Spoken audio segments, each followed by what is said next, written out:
Welcome to World History with Mr. Giese. In this episode, we will be discussing the background of the Industrial Revolution, and we will try to answer the question of why the Industrial Revolution began in Great Britain.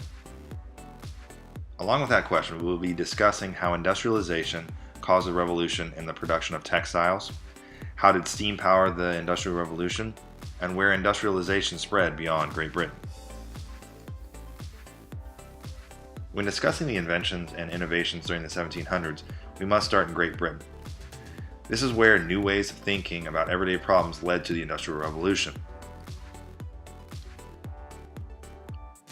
There are several factors for success that led to Great Britain's lead in the Industrial Revolution. We have discussed in class already Great Britain's exploration of the world, and the colonies that they controlled provided access to vast amounts of raw materials. One of the biggest was cotton fiber, and one of the biggest providers of cotton fiber was the North American colonies. Great Britain's sea power consisted of the most powerful and largest naval and merchant fleet of the world. This allowed the transportation of the raw materials from Great Britain's colonies from all over the world. At home, Great Britain had the political stability that allowed for a peaceful nation and provided conditions to be good for the economy. After all, if a country didn't have to worry about protecting its citizens, the citizens were free to use their time to invent and innovate. With the help of Parliament and thinkers like Adam Smith, Great Britain passed many laws that favored business and helped the country to compete successfully against other nations. And finally, private business invested in experiments to create better products. This is something that we would call today research and development. The next layer to the Industrial Revolution would be that of agricultural factors. Before we can have industrialization and the growth of cities, where most of the factories were, we need to look at the economy and what it was like before the Industrial Revolution. It was mostly agrarian, meaning that the economy was driven by farmers and the crops that they grew and sold. As men who owned farms became more successful and more wealthy, they began to come up with ideas on how to become more efficient and accumulate even more wealth. These gentleman farmers came up with ideas to improve their systems of operation. One example of these gentleman farmers was Jethro Tull and his invention of the seed drill. From trying to develop a system that was more efficient than just throwing seeds on the ground, he developed a machine that would plant one seed at a time. It became more efficient and more prosperous. This was not the only area where farmers tried to become more efficient or innovative. Farmers tried different breeding methods to improve livestock and create more varieties of food.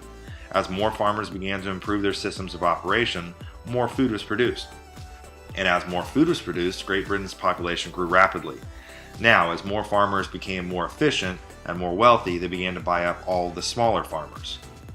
Wealthy farmers would combine the smaller farms into one large farm and then fence them in. This was called the enclosure movement. As farms became more efficient, farms became less dependent on laborers, and then these farmers would have to figure out some other way to make money, and they would make their way to the cities where they would have more opportunities for jobs.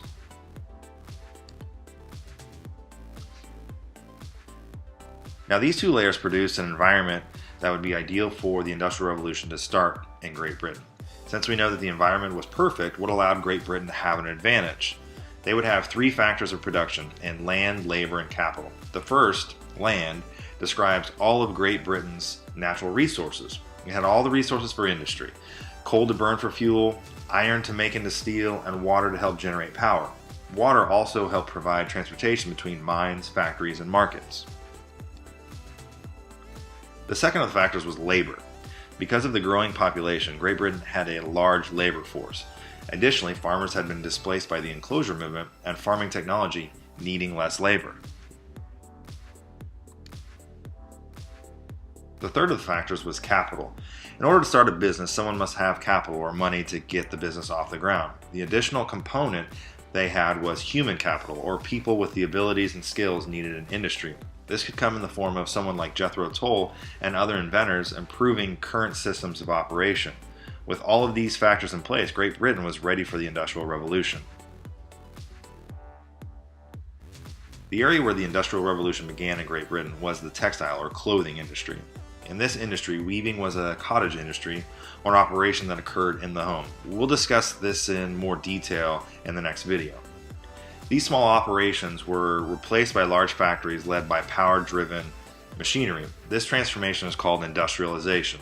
When it comes to innovation, we can look directly at the production of cotton. Pulling seeds from raw cotton blossoms was very time consuming.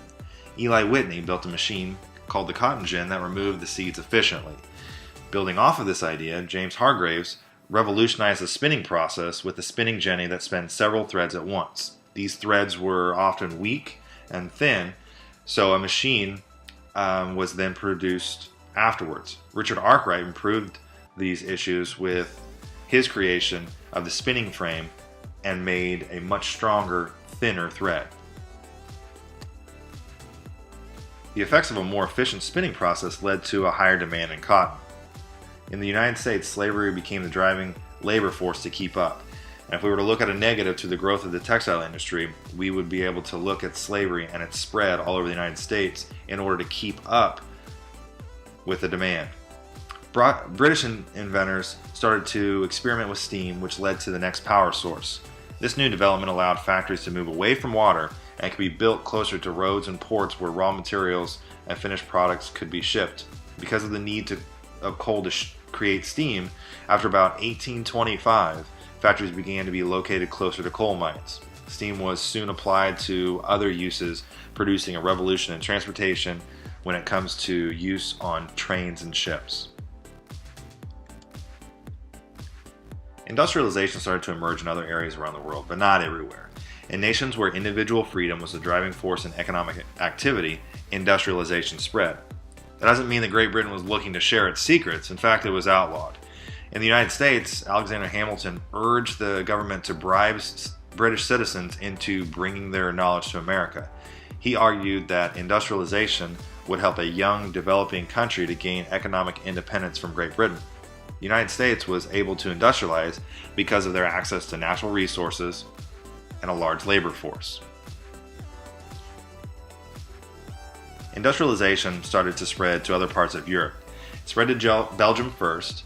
In France, they would have to wait until a revolution was over and political stability was established before they would become an industrial power.